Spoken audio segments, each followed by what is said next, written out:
think people see that on the surface. It's just like, oh, you're an Indian girl and you go to a school where you have like a 50% Asian and South Asian demographic. Like, you should feel very comfortable. And it's like, Right. there's so much complexity that goes within this like identity group. Like, there's so many sub identities. Like, people don't realize that like Yeah. when you're from regions of India, it almost serves as like a sub ethnicity within being Indian. So like, because India is a huge country, like there's Yeah. 1 billion people there. So you know Yes. what I mean? Like, I'm South Indian and I have such different experiences from India, from America, than my North Indian friends. So while it feels like we're surrounded by like the same culture, we still come from different points.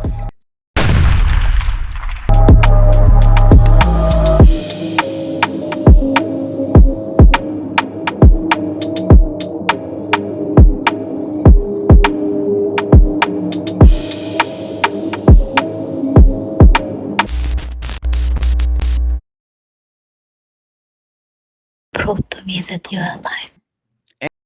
And we are rolling. So today, welcome everyone to Prove to Me Dear Live Lightcast. Today, I'm not gonna have the flashy intro because I'd rather take that extra time to introduce my next guest. Now this young lady, really impressed me. So a quick backstory: when we were competing in the whole Rolling Stone America's Next Top Hitmaker, my wife and I were like, listen, let's reach out to some, local newspapers, whatever, see maybe someone wants to pick up a story. So someone reached back out to us. We didn't know who it was, but even in the first emails, this human being started to really impress us. And then the article was published, and we started to looking into this, young, super exceptionally talented human being, and we were wowed, we were amazed. And I was like, man, we have to have these local heroes highlighted, and we have to give them their flowers. So today I wanted to give our flowers and highlight a local living legend, an incredible writer. Please look out for her because she's gonna blow the world, trust me. Saranya, how do you pronounce your last name? Mandipati. Not a lot of people can do it, so it's alright if you can't. Cool. So Saranya Mandipati is here. We're gonna have some claps once I edit it. I can clap right now. Welcome. How are you? I'm doing good. It's a beautiful morning. I'm really excited to be here. So yeah. So much for doing this. You're so brave. I really enjoy your writing. Like, I'm not just blowing, smoke up the, what. We actually went through your work, and my wife is a writer, and I'm a writer. So we look into, little details of writings and styles and everything. We were so impressed. We're like, yo, this is the next one, man. She's on a come up. So that's very impressive. If you could tell us a little bit, who are you? What kind of childhood did you have, and what inspired you to do what you do? Yeah, so my name is Saranya. I'm 17 years old and I'm from Central Jersey.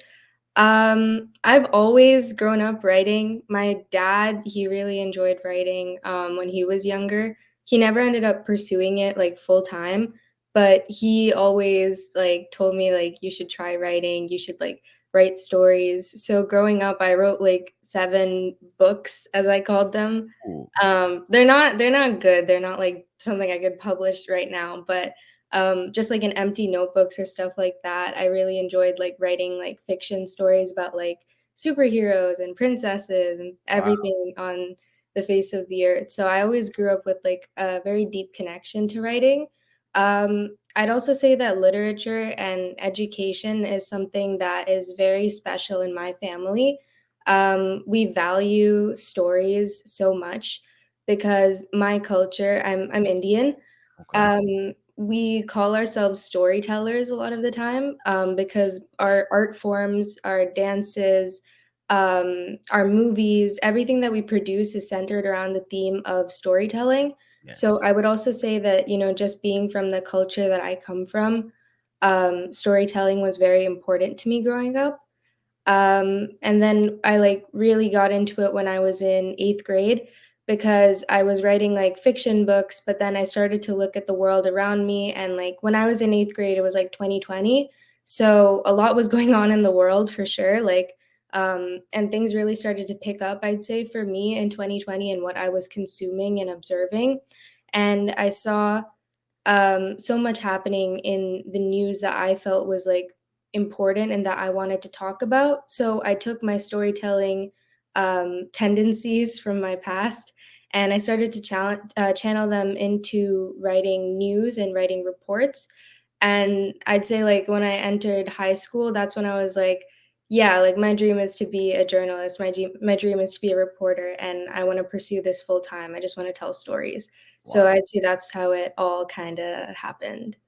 You have the mix of all the best worlds. Now that you describe what you described, I first want to show you my gratitude because it is so good to see young people such as yourself that actually, want to make an impact. And like, even if you touch one person by what you write, that's already a huge accomplishment, man.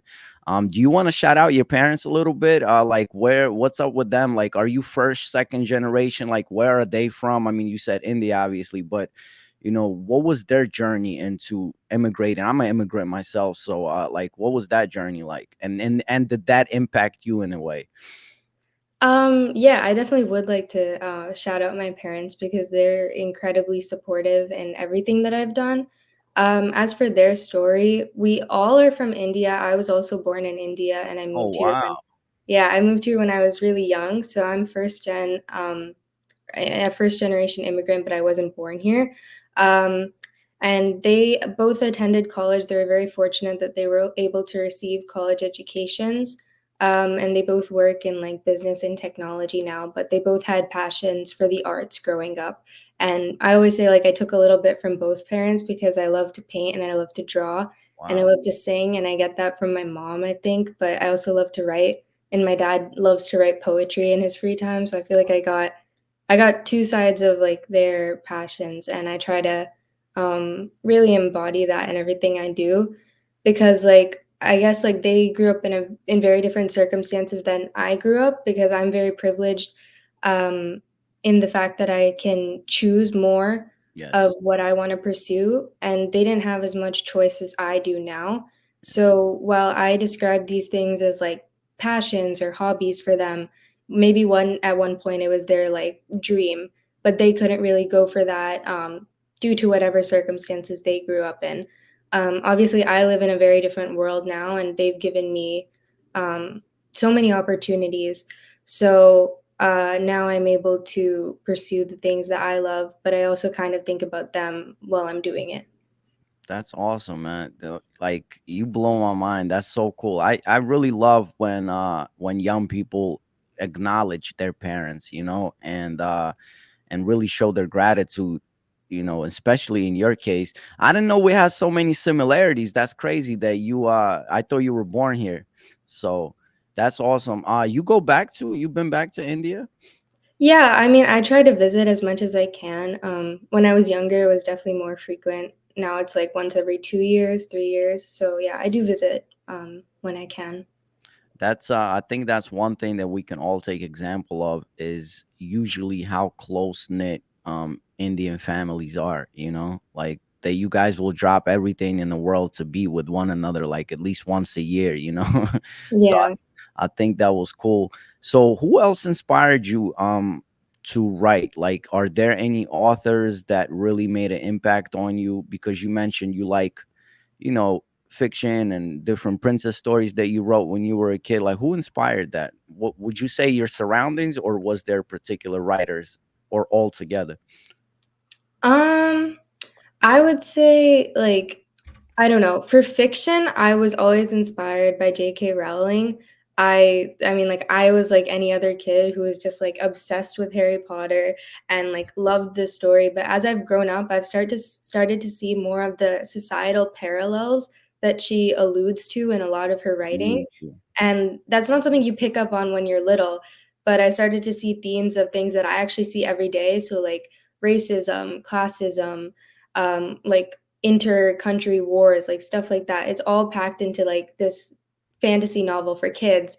And wow. I never picked up on that when I was little, but as I grew older, I kept reading the books. And I found that using literary devices and using fiction to channel broader meanings about the society and the world we live in today is such a powerful skill that I really started to admire her as a fictional writer and as an artist and how she was able to do that. Obviously, now I write more like nonfiction stuff.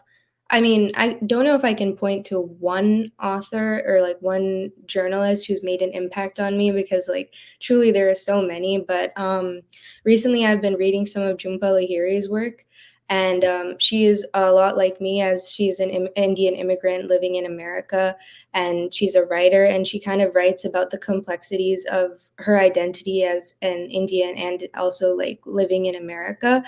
And she has like a very adept understanding of culture that she writes about in all of her work. So I think that like my inspiration comes from a variety of sources, but I'm continuously like being inspired by just like the people around me every day in my life too. So yeah. That's awesome, man. Clap for that, man. That's super cool. Um, you touched on you keep touching on like your identity as far as being a girl from India, yet you know becoming accustomed to the American culture. How important is that for you, and when did you start noticing that that's important for who you are as a human being? I think it's very important for me, and while I do see my culture as extremely important for me today, it's it was something that I grappled with for a little bit of time, like in the past. When I was younger, I didn't really like acknowledging that I was Indian. I tried Right. my best to just like assimilate into like, no, no, no, but I'm American. Even though I didn't even have citizenship by that time, I only got citizenship when I was like 14 or 13 or something Mm. like that.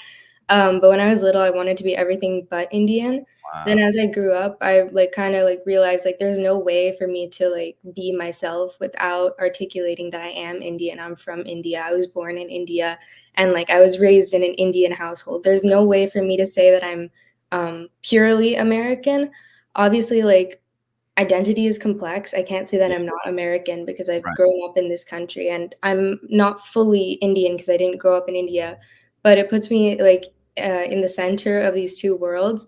And I'd say that like as I've grown up in the past 4 years, like I'm a senior in high school now, I've started to realize how much more important my identity is than I previously realized. And instead of hiding from it, I've tried to like write more in my voice and not the voice which I think that people would wanna hear. So when I write my pieces, I'm taking into account, like, I'm an immigrant, I came from this country, my parents are immigrants, this happened to them when they were younger, I'm growing up and I'm gonna do this. Um, Things like that, I try to keep it in mind as I'm writing and be very conscious about it because I realized that I started to get the most compliments on my work, or I started to feel the most proud of my work when I was being aware of who I am and being authentic and acknowledging the pitfalls and the big points and benefits of my identity and what it's done for me. So, to answer your question, I would say that culture has become something that's very important to me through my life and what I write about. And I try to keep parts of it with me like every day. Um, and yeah, I guess that's what I would say about how it's, but I'm continuing to grow with it, you know what I mean? Like, I'm Yeah, still finding my answer absolutely. to that question. It's something I'll probably figure out, like, in a couple more years, but that's where I'm at for now. How important is that process of acknowledging your culture in today's high school world, like amongst your peers? Like, is that something important to, acknowledge like what your past is, what your history is, what your culture is like, or does it not matter in today's age in high school? So, where I live, like Central Jersey, there actually is a very high South Indian population, not South Indian, South Asian population and South Indian I'll population. second that, man. Yeah, so, like, I mean, like, we all see it around us, and it on the surface, it seems like, okay, if you're surrounded by all these people who have similar demographics to you and similar histories, you should feel very connected and united and kind of empowered. but the problem is it doesn't usually play out like that. In Mm, fact, like, being surrounded by, like, so many people from your identity, but having these, like, vastly different stories about how you came to this country and, like, what your experience has been living here, like, it kinda confuses us all. mm, So, I think, like, everyone, every, like, South Asian immigrant my age has gone through that period of confusion, like, how much of this identity do I embrace and how much of this identity do I embrace? And we go through periods of, like, extremes on both sides where, like, "No, I'm American," or, like, "No, I'm Indian, I'm just in this country for a little bit." And, like, you're just balancing between the 2. So I'd say, like, it is very important in, our society today, but I would say for all of my peers, we embrace, like, various aspects of our identity, to different degrees. Like, everyone has a different meaning of what it means to be an Indian American, in New Jersey, and even though our culture feels kinda omnipresent, it's very vast, it's very diverse, and I don't think people see that on the surface. It's just like, mm, "Oh, you're an Indian girl and you go to a school where you have, like, a 50% Asian and South Asian demographic, like, you should feel very comfortable," and it's right. like there's so much complexity that goes I within this, like, identity group, like, there's so many sub-identities, like, Mm, people don't realize that, like, yeah. when you're from regions of India, it almost serves as, like, a sub-ethnicity within being Indian. So, like, because India is a huge country, like, there's Yeah. 1,000,000,000 people there, so you know Yes. what I mean? Like, I'm South Indian, and I have such different experiences from India, from America, than my North Indian friends. Mhm. So, while it feels like we're surrounded by, like, the same culture, we still come from different points. So, I think that navigating that and understanding that is really important for kids my age today, and I think it's something that we're all definitely doing, but to different degrees. Yeah, a lot of people don't realize the same thing happens with, like, Africa when people say, "Well, Mhm. he's from Africa," but people don't realize it's a huge continent with all these different countries, and in each country, they have different tribes and languages, Yeah. and the same thing with India, you can travel state to state and find Mhm. yourself in a place where someone is speaking a different language or a Yeah. different dialect. You can be Sikh or you can be Hindu or like this the what yeah, well, I wanted to ask you, like, what about your and we're just gonna touch on a little bit and I want to know more about you, but this is so interesting. How important is the religion aspect of where you're from to you? Have you adopted it? Have you thought about it? And does it make sense to who you are? So I grew up in a very religious household, but not in the way that people might think. When people think of religion nowadays, we think of like tradition and like structures. But for me, like growing up, religion in my household meant like a philosophy. So I'm Hindu, and my entire family is Hindu. We've been like, yeah, we're all like Brahmin Hindus. So our culture and religion kind of get intertwined a lot, but the way that my parents introduced religion to me at a young age was like, this is not like a rule abiding thing which you follow. This is something which is like a philosophy that you're supposed to implement in your day-to-day life. Like just like take it for the morals, not for like the practices. Like you don't we had a very flexible view on religion where it wasn't like you have to wake up and you have to pray this prayer like when you like wake up. It was like you can do this, but you should I guess, like, there was a huge concept of, like, agency and identity, like, you should explore your connection with religion, um, as you see fit, so, like, yeah, I grew up in a household where, like, religion was more about the morals and, like, the stories and, like, the meaning that we got from, the text rather than, like, rotely memorizing scriptures or like sticking to like rules. It was never like that at all. It was very like open-minded. And my parents never forced me to participate more or less. They just like kind of like gave me the resources I needed and then like let me like take the wheel from there. So I'm very happy for how they like raised me that I had a lot of choice, but now I definitely do embrace my religion in my day to day.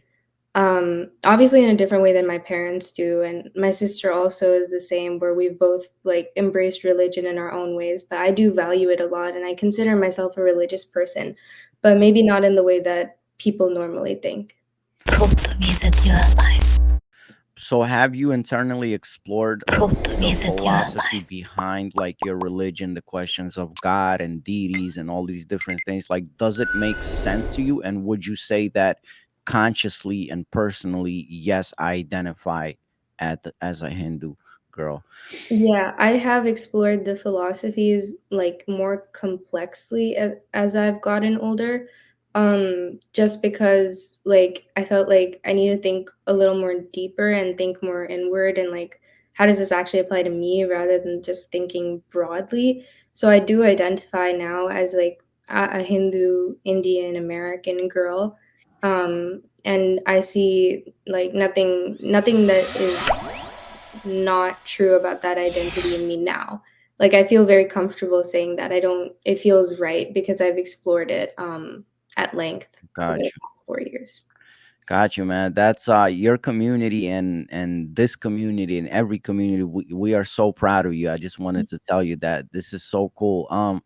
So now what I want to know is was there, because you mentioned that you were this young girl writing fiction stories, exploring your arts in painting and writing and different things, and then comes 2020.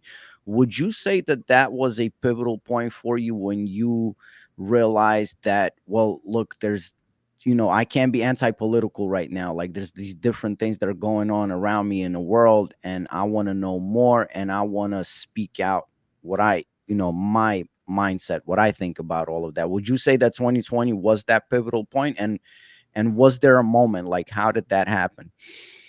It it was a pivotal point for me. I realized that like politics was no longer something which I could choose to participate in. I started to see it as more of like a civic duty to be informed and to engage in politics. And I felt like if I weren't to be doing that, then I would be not maximizing my opportunities in this country. Like I came to this country and I was given the opportunity to receive an American education and to live here. But I felt like if I wasn't participating and advocating for my community, then I wasn't really maximizing my time here or the opportunities that I have been given.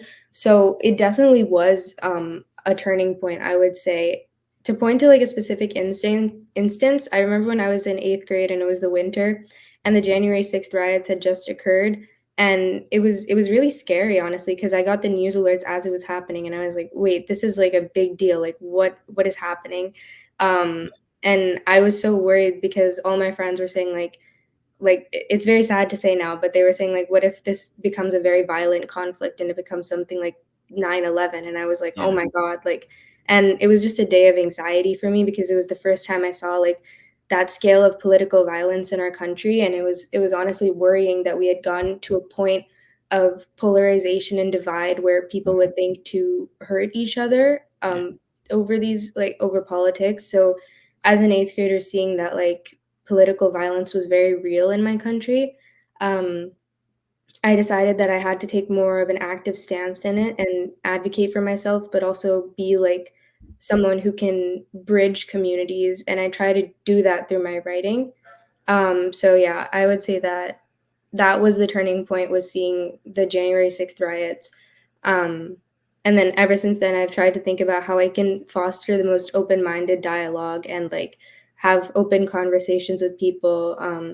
I've tried to put myself in situations where I'm talking to someone who doesn't share the same point of view as me because I Yeah. think it's very important to try to see that their side. And I think when people see that you're open to hearing them, they're more open to hearing you. So I've tried to set a pattern of like leading by example and engaging in such conversations because I would hate to see political violence escalate more in our country. Yeah. So that was definitely something that I got passionate about, and I felt like writing is a great way to connect people. So that's what I try to do with my writing.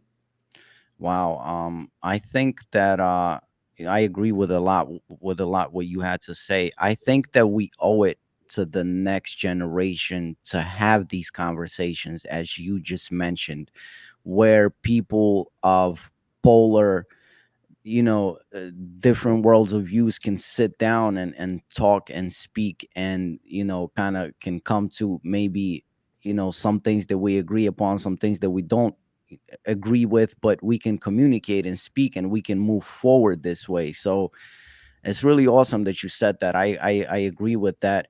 Would you say that in the last 4 years, your generation is finally like waking up to a new world, whereas to maybe before 2020 we were taking things for granted, and it was like a easy peasy kind of sort of quiet life in the world, and then all of a sudden, ever since the pandemic, it hasn't really stopped. We went from pandemics and then world conflicts. And would you say in the last 4 years, your generation is going through something life altering and changing?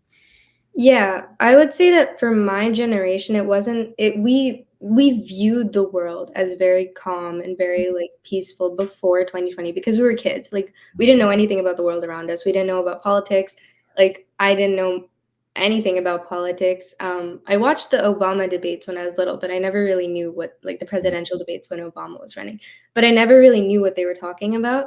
So I would say that, like, the world as we viewed it was very peaceful. I think that 2020 was just a realization for us that, like, it wasn't. It wasn't that the world got significantly worse or things started to escalate. It was just that we became acutely aware of the things that were happening around us. So definitely, I would say that we've all grown more aware, and the people that I surround myself with are all very, like, politically engaged and informed, which I'm very happy about. I live in a great community and a great place in New Jersey where people are very, like, well-read, educated, who take it upon themselves to educate themselves more about politics. So I would say, yeah, after 2020, things started to hit us, and we started to realize, like, we are the ones who are going to be in charge in a couple years. We have to start taking action. So yeah, that's when we realize, like, what long-term consequences are if we don't start to get more informed now. So yeah, I would say that was definitely a turning point for all of us. But like I said, the people that I surround myself with are all very, like, politically engaged, and they have the same mindset as me, which is like, we came to this country for a reason. We have to prove that we care about being here and that we deserve to be here, and we're going to do so by participating in politics, and we're going to advocate for ourselves. Wow. Um, Round of applause for that, man. That's awesome. So you said that your circle of friends are politically engaged. What about the high school um community in totality? Like, are kids more aware of what's going on, and generally, are kids more aware of what's going on in the world, current events? And are you and your friends a rarity, or has it become more spread out now that we have all these things going on in the world? Well, I think it's important to take into mind that everything I'm saying comes from a place of privilege because I am very lucky that I go to a good school district, a well-funded school district, and I live in a good community and I live near public libraries. Like, I have these privileges, which, while I can say are very helpful for me and something that I've grown accustomed to, it's not the reality for most kids in America. Not everyone lives in a well-funded school district, and therefore, sometimes it's not a choice of, can I be politically involved or not, but do I have the resources to be politically involved? And for a lot of people, it's just that they don't. They don't have public transportation to get to a polling site. They don't have a well-funded local public library to read more about history. They don't have a well-staffed public school where they can get proper education about current events. So, to speak to the high school community of, like, America at large, I would say that maybe my friends and I are a rarity. Maybe like we are just like a bunch of, like, privileged people who come from a good school district, but I think that it's not impossible for everyone in the school district. I mean, not everyone, everyone in America to reach our level of awareness, but that starts on the government level. Like, you know what I mean? It starts with, like, giving more resources to underfunded school districts to get to them to the place where everyone can participate civically at the same level. And I think that oftentimes underfunded school districts are underfunded, not purposefully, but they aren't given the attention they are needed very frequently, and it's become a very distressing pattern. A lot of these underfunded school districts actually have majority of racial minority populations in them, and in that way, it feels like a lot of people who are like me, who came to this country for opportunities, are actually the ones who are having their opportunities deprived the most. So I think that I am very happy I grew up where I grew up in a good state, in a good school district. And I think that my friends and I are all lucky, but maybe it is a case that we are a rarity of high schoolers in this country. But I don't think that means that high schoolers aren't as motivated as us. I think that every kid in this country has a dream for what they want to see, and it's just the question is, what is the world going to do to get them there, to get them to that dream? Okay. Um, so it's not that my friends and I are like particularly like bright kids or like we're smarter than everyone else. It's not like that at all. It's just we have dreams and we're given the space where we can actually pursue them. But I guess my dream is that for that to be the case for every kid in America. But yeah, that's my take on it. You're being humble, man. That's so awesome. You're such a good example. I want for a lot of people to see this because you're such a good example, man. And not just for your generation, but for every generation, because trust me, there's plenty of knuckleheads that are my age. Since you started doing the newspaper, how important has it become in your life? And what was maybe like a a story that you can remember that touched you in the last period that you have been writing these articles? Like, is there a story that stands out, and how important has the process been to you of engaging and being present in your community this way? Um, Yeah, journalism and writing in general has been pivotal to the development of my identity for the past 4 years. Like, I'm a senior now, and I've been thinking a lot, like, what if I chose to do something different at the beginning of high school? How would the rest of my high school career have played out? Wow. And I keep thinking, like, if I didn't choose to really focus in on journalism, my life would be so different. Like, right now, I don't know what I would be doing. I don't know what I'd be passionate about. So, I definitely think that journalism was a very important decision that I took when I was, a freshman, and I'm very proud of that being my decision. As for stories that I've uncovered over the past few years or, like, recently that have made a difference on me, I've been reporting a lot on like community over this past summer. Yeah. So I learned about the stories of like young kids in like middle school, and they're fighting against censorship in America. Okay. So that was something that I was like very personally connected to. Like as someone who wants to be a journalist, I'm trying to navigate the ways that journalists can protect free speech, but that's obviously a huge conflict that like we as reporters face in America today. So to see and talk to a group of children who are younger than me, doing probably more than me, like they're going all over the country talking about censorship. Wow. And I think that was especially powerful and really motivating for me to see because like I don't know. I think that, like, as journalists, our responsibility is to tell the truth, but that gets so lost in translation nowadays. I feel like most, like, news that we consume, we have to, like, enter it with, like, a huge lens of, like, "Okay, this is biased in this way," Yeah. and that's the only way we can actually receive the truthful information. But these kids going out there and, taking action on that was really inspiring to see because, it shows that, like, protecting the truth is possible, and we have people in this country who want to do exactly that. They just need, the tools, they just need the resources to be able to do that. But once these people get what they need, like, we can make real quantifiable change in this country, and I think that's really, empowering and inspiring to hear. You weren't you're young, you weren't around 20 and 20 plus years ago. But my question is, do you think that journalism has changed in America, and is there an issue with censorship?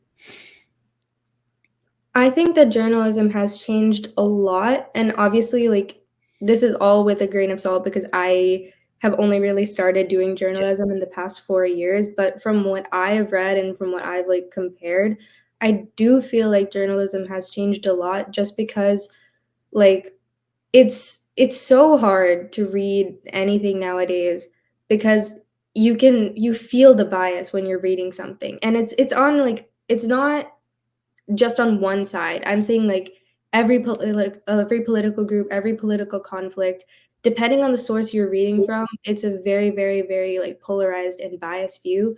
And that's something you just have to be aware of when you're reading it. And honestly, I can't testify as to whether this is a huge, huge, huge change from the past, but I feel like we have ways that we can make journalism more honest and more integric, and that's just something we need to take steps towards because I think at the root of this country, like journalism is what built it. You know what I mean? Like at the Revolutionary War, like journalism is what fanned the flames of rebellion in this country. It's why we have this country, and that all started with the spread of truthful information, which not everyone in this country knew at the beginning of its inception. But now, when we're disseminating information, it's all from our own perspectives. So I think that something that we all can do as writers and as citizens in this country is take ourselves out of our bubbles before we write and think beyond the world that we experience every day because everyone has different stories. Everyone has something different going on. So I think it's very important that we have to be that we're conscious of that and that we know like what privileges affect us on the day to day and that we know how that shapes us. So I think that's important for all of us to do and I think that's a good step towards ethical journalism and just being a good citizen in this country. Well, I can definitely attest to this because I was around 20 years, 20 plus years ago, and I can definitely say that journalism has changed, and freedom of speech is not what it was. It is slowly being, either taken away or controlled in pieces here and there. Mhm. Listen, I don't want to keep you here for too much longer, and thank you so much from the bottom of my heart for doing this. We're all so proud of you. You're such a good example, and you're always a friend to the podcast. So whenever you have something to say or you just want to come back, we welcome you back. We'll always be happy to have you back. My following couple questions are: so what is next for you? What does your journey look like in in the next 5 to 10 years, if we were to kind of dream about it? Well, short term, I really want to get into college. I really want to go to college and I really want to continue receiving an You education. got this. You got this. Yeah, so I'm that's where my sights are right now is like I need to get into college. And then once I'm in college, I want to meet people. I want to meet new people and I want to learn new stories. I want to be exposed to a different environment than the one I grew up in because like I said, I am very privileged. I have lived in a very safe place for 9 years, I think, 10 years? 10 years. I've lived in the same place and it's been very safe and very welcoming, but I'm ready to enter a bigger sphere where I meet people from different backgrounds and different stories. And I want to experience that firsthand. But like career goals, like long, long term, I want to continue reporting, even if it's not like my number one thing, which I mean, that's my dream. But if it's not my number one thing that I'm doing, I would love to just continue reporting on the side and continue writing for the rest of my life and talking to people about the world around me. So, like, dream job, I'd say, like, working internationally as a correspondent would be amazing to talk about, like, everything going on in the world from economics to social policy. Um, and, maybe like law someday, who knows? Like, just I want to continue making change through talking with people, I think. Think that's awesome, and we believe in you. You got this. Mhm. I just want to say one thing: when you're in to whatever 10 years, you're out there, you're the biggest journalist in the world. Don't give up also writing your books and fiction and everything, because you brought up such a good example, which I wasn't even aware of, that Harry Potter, through its fairy tale stories, were actually telling us about the world. So, and plus, if you have that experience already, that it's something that you enjoy doing when you were younger, keep on doing that too. We would love to see some of your books on the on the shelves of bookstores, man. Thank you. I really appreciate it, and thanks for having me. This is a great conversation. Yeah, you're always welcome back. And we have this tradition on Proof to Media Live. We always ask this question, the last question for our guests. What is the meaning of life to you, to Saranya? What is the meaning of life? Mm, I think it is to keep learning and to actually be passionate about learning. And that goes for like a variety of things, like learning people's stories, people's names, like learning about the world around me. Just to keep wanting to learn more and to not get stuck somewhere, like stuck in life, stuck in a job, stuck anywhere really, just to keep wanting to grow and to learn.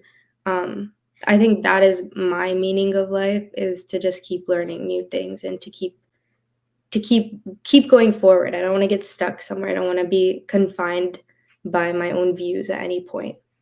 That's awesome. And again, thank you so much for doing this. You are amazing. We're all so proud of you.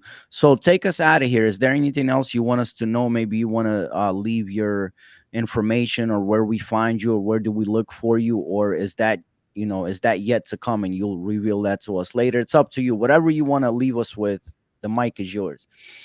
Well, my name is Saranya Mandapati. If you have any questions about me as a writer or inquiries or anything, I guess you can email me at my work email, which is www.voice saranya@gmail.com. If that's incorrect, I'll send it in again, but I think that's what it is. I'm like pretty sure it's www.voicesaranya@gmail.com.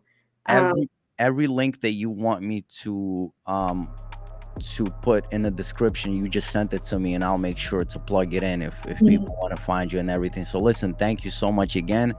You're always welcome back. You're awesome. Keep doing what you're doing, and we'll see you next time, hopefully. Yeah, thank you. And say hi to your awesome parents, man. All You, right, you did thanks. a good job. Thank you. Thank Bye. you.